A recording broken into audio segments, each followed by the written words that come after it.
Assalaamu calaykum waraxmatullaahi wabarakaatu. Kulanti wanaagsan khiyaartana daawanaysa ay idilkiinba meel kastoo aad joogtaan. Kusoo dhawaada mar kale iyo mid ka mid ah barnaamijyadeena Nadaara Show. Maanta waa Khamiis, taariikhduna waa 13 Luulyo sanadka 2023. Barnaamijkanna waa kii ugu horeeyay maanta oo Khamiis aan idiin soo gudbinayno, iyadoo saacad kadibna aan barnaamijkeenii labaad isna aan soo gelin doono haddii aan la idmo. haddaba barnaamijkan muxuu ku saabsan yahay? Barnaamijkan waxaynu kaga hadli doonaa arrimo ku saabsan Ukraine iyo Ingiriiska oo u muuqda inay iskhilaafeen. Hadallo adag uu bixiyay wasiirka gaashaandhigga ee waddanka Ingiriiska. waxaa sidoo kale barnaamijkan idinkugu haynaa wasiirka gaashaandhigga ee waddanka Ruushka oo ku hanjabay haddii Mareykanka uu geeyo Ukraine bambooyinka khatarta ah ee cirka laga soo tuuro ee kooxaha ah in ay haystaan iyagu in ka badan inta Mareykanka uu haysto Ukraine la weyn doono. waxaa sidoo kale qaybta ugu dambaysa aan idinkugu hayaa jeega-xirka gantaalkii uu tijaabiyey oo tafaasiil badan ay kasoo baxday, iyo Kuuriyada Waqooyi oo hanjabaysa waa jeega-xirka isagoo leh diyaaradaha waxbasaasa ee Mareykanka waa soo ridi doonaa haddaan ku aragno ereyadeena. haddaba wararkaas oo aada u xiiso badan ayaanu qaybtan idinkugu faahfaahin doonaa. Safari Remit waxay ka caawinaysaa inaad reerkaaga iyo saaxiibada ku nool dalal dhowr ah aad gaarsiisid wixii aad ugu talagashay. ilaa iminka wadamada ay xawaalada kugu diri karto waxaa ka mid ah Kenya, Soomaaliya, Uganda, Djibouti, Ethiopia, Sudan, South Sudan, Tanzania iyo Turkey. qiimahana aad ayuu u jaban yahay marka loo eego shirkadaha kale ee ka shaqeeya xawaalada. xawaaladan waa online. kulan wanaagsan khiyaartana daawanaysa ay idilkiinba meel kastoo aad joogtaan. kusoo dhawaada mar kale barnaamijyadeennii aan idinkugu talagalnay maanta oo Khamiisa. barnaamijkanna waa kii ugu horeeyay. haddaba dhowr qodob ayuu ku saabsan yahay barnaamijkeenna. qodobka ugu horeeya ayaan galaynaa. Ingiriiska waxa uu ka mid yahay wadamada ugu badan ee hubka siiyay Ukraine. marka laga soo tago Mareykanka waxaa la yiri waa wadanka labaad ee ugu badan ee hubeeyay wadanka Ukraine. haddaba madaxda wadanka Ingiriiskuna aad ayay u taageerayeen wadanka Ukraine. ra-iisul wasaareyaashii isaga dambeeyay xilka tan iyo markii dagaalka Ruushka uu ku qaaday Ukraine dhammaantood waxay booqdeen caasimadda Kiev iyagoo u muujinayay isbarbartaag iyo taageero. haddaba maxaa dhacay marka? shirkii NATO intii lagu jiray ayaa waxaa la leeyahay waxaa dhashay muran. Ukraine baa ka caraysiisay wadamo badan oo reer galbeeda oo Ingiriisku ku jiro. madaxweyne Zelensky waxa uu ku adkeysanayay madaxda barashar ku saarayay in NATO lagu daro. haddii aan lagu darayno waqti loo qabto la yiraahdo waqtigaas ayaad geli doontaan. haddaba cadaadiska badan ee Zelensky uu saarayay madaxda reer galbeedka waxaa ka carooday madax fara badan. waxaana la leeyahay taasi waxay keeni kartaa in lagala laabto taageeradii Ukraine. Ruushkuna uu si fudud isugu fidiyo wadankaasi Ukraine. haddaba wasiirka gaashaandhigga ee wadanka Ingiriiska oo waraysi siiyay warbaahinta Ingiriiska intii lagu guda jiray shirkii gaashaanbuurta NATO ayaa wuxuu sheegay hadal soo jiitay warbaahinta oo dhan. haddaba muxuu yiri? haddaba warbaahintu waxay leedahay wasiirka gaashaandhigga ee wadanka Ingiriiska ayaa sheegay in reer galbeedku aysan ahayn dukaanka Amazon ee hubka. Wallace ninka la leeyahay oo wasiirka gaashaandhigga ah ayaa ka dhawaajiyay in dadka Ukraine aysan u mahad celinaynin dadka hubkoodii siiyay. haddaba warbixintan waxaa sheegaysa wakaalada wararka ee Reuters ayaa laga soo xiganayaa xogayaha difaaca ee Britain Ben Wells ayaa sheegay shalay oo Arbaco ahayd in wadankiisu aanu ahayn dukaanka Amazon la yiraahdo ee hubka ay Ukraine u baahan tahay ay ka helayso. tani waxa ay ka jawaabaysay su'aal ahayd in xulufadu ay ku guul daraysteen inay siiyaan madaxweynaha Ukraine Zelensky waqti uu xubin kaga noqdo gaashaanbuurta NATO intii lagu guda jiray shirkii Lithuania uga socday madaxda gaashaanbuurta NATO. hal kelmad oo fudud oo taxadar leh ayaa ah ayuu yiri wasiirka gaashaandhigga, jeclow ama ha jeclaanin. dadku waxay rabaan inay arkaan mahadnaq. Wales ayaa u sheegay warbaahinta Ingiriiska intii lagu guda jiray shirkii madaxeedka gaashaanbuurta NATO. waxa uu intaa ku daray, mararka qaar waxaad isku daydaa inaad ku booriso dalalka inay ka tanaasulaan saamigooda. waa dagaal sharaf leh. waa aragnaa inaad u dagaalamaysaan naftiina oo keliya, laakiin sidoo kale xorriyadiina. Wales waxa uu sheegay inuu sheegay saraakiisha Kiev kadib markii uu ka helay liiska ay doonayaan hubka sanadihii hore ilaa hadda, wuxuuna yiri dukaanka Amazon manihin. waa tahay hadalkaas ayaa wuxuu soo jiitay marka warbaahinta. waxaa laga dhadhansanayaa inay Ingiriisku caraysan yihiin sababtoo ah Amazon dukaanka la yiraahdo waxaa la yiraahdaa dukaan online-ka wax looga iibsado waaye. Amazon alaab baad ku arkaysaa, online-kaad ka dalbanaysaa, shay kastoo iibiyaa waa lagu keenayaa. marka Amazon dukaan ah manihin. hubkeena Amazon mid yaalo liska siinaa manihin. waxaan u baahannahay mahadnaq. shacabka iyo dowladda waa inay ka mahad celisaa waxa aan u qabanayno. taas marka waxayna tusinaysaa ay leeyihin dadka khubarada ah in Ingiriisku uu ka caraysan yahay waxa meesha ka soconaya iyo habdhaqanka Ukraine.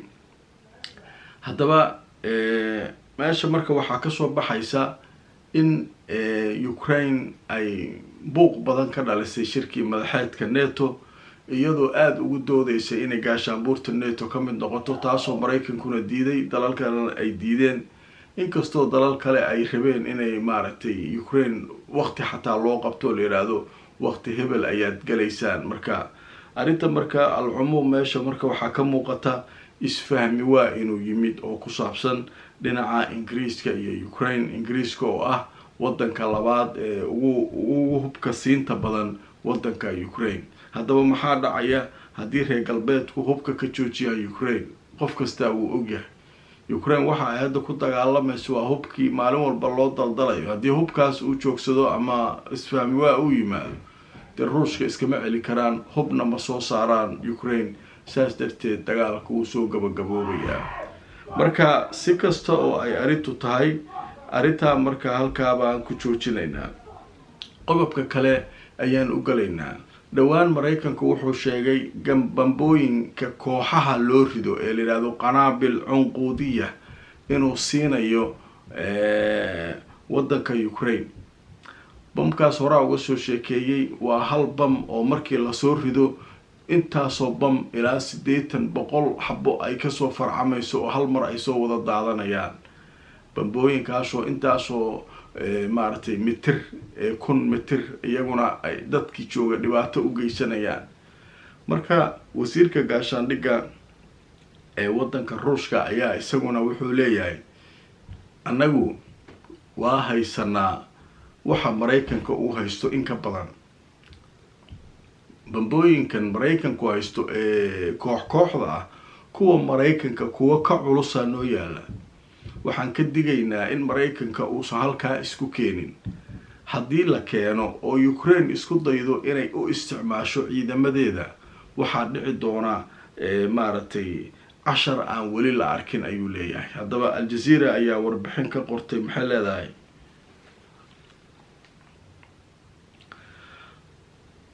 waa tahay Jazeera waxay leedahay iyadoo laga jawaabayo in la siiyo Ukraine, Ruushku waxa uu ku hanjabay inuu isticmaalayo bambooyinkiisa iyaguna kooxda ay la yiraahdo qanaabil cunquudiya.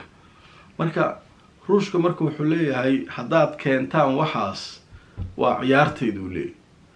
waxa Maraykanka uu keenayo wax ka awood badan aan haystaa mana isticmaalin. marka hadda haddii la keeno waan isticmaali doonaa. adduunyadu marka ha ogaato sidaas ula socdeen ayuu leeyahay. qodobka isaguna halkaa baanu uga gudbaynaa oo uga baxaynaa. qodobka kale ee aan barnaamijka idinkugu falanqeynayo wuxuu yahay ninkii jeegaxeer ahaa baa wuxuu sameeyey gantaal buu riday. gantaalkaas marka waxaa la leeyahay 1,001 kilomitir ayuu gaarayaa, qaaradaha uu isaga gudbaa leeyahay. gantaalka marka waxaa la leeyahay isagaa ku baashaalay. ninkan markii la ridaayay isagaa goobjoog ka ahaa, tijaabada joogay, waa kan sacbinaya isaga iyo xaaskiisa iyo la taliyaashiisa iyo dadkiisii. marka ninkan marka kafeygiisu ku dhuftay, alaabtii u riday. gantaalkaas marka waxaa leeyahay guuxiisa iyo awoodiisa waxaa laga dareemay dalalka ku dhow Korea. wax caadi aan ahayn uu riday ninkan. mar walba marka gantaalada uu rido, Kuuriyada Koonfureed iyo Japan iyo ciidanka macalinka weyn halkaa u jooga kulligood waa argagaxaya, waxaa la soo riday maxay yihiin. marka maanta oo khamiisa ayaa riboorkan laga qoray. marka waxaa leeyahay ninkan wuxuu sidoo kale ku hanjabay maalmo ka hor oo hanjabaad oo uu sameeyey ahayd in muxuu ahaa diyaaradaha istidlaaca ah ama diyaaradaha wax basaasa ee Mareykanka hadday xuduudihiisa kusoo dhawaadaan inuu soo ridi doono. annaga Shiinees manaynu leeyahay.